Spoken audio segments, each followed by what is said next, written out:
হাসপাতাল কর্মচারীর কাছে হুইল চেয়ার চাওয়াতে 100 টাকা দাবি এবং 30 মিনিট অপেক্ষা করতে বলা হয়েছে রোগী সহ রোগীর ছেলেকে।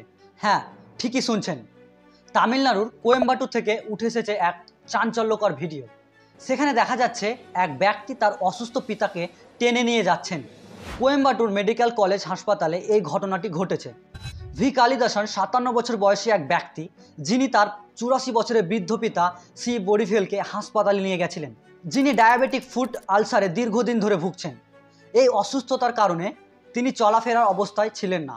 সেই কারণে কালিদাসন হাসপাতালে কর্মচারীর কাছে একটি হুইল চেয়ার চান। তখন ওই কর্মচারী 100 টাকা দাবি করেন। তিনি টাকা দিতে রাজি হলেও তাকে 30 মিনিট অপেক্ষা করতে বলা হয়।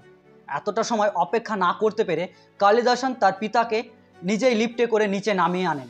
আর এই ভিডিওটি সোশ্যাল মিডিয়াতে ভীষণ সাড়া ফেলেছে। এই ঘটনার প্রেক্ষিতে 2 জন সুপারভাইজার তথা কর্মচারীকে সাসপেন্ড করা হয়েছে।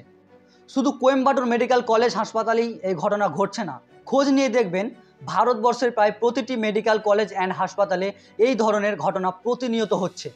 তবে এই কথা সরকারকে বলে কী লাভ? তারা তো নিজের পকেট ভরতে জাতপাত এবং বিভিন্ন ভাষা নিয়ে একে অপরের সঙ্গে লড়াই করতে ব্যস্ত। যা করার আমাদের নিজেকেই করতে হবে।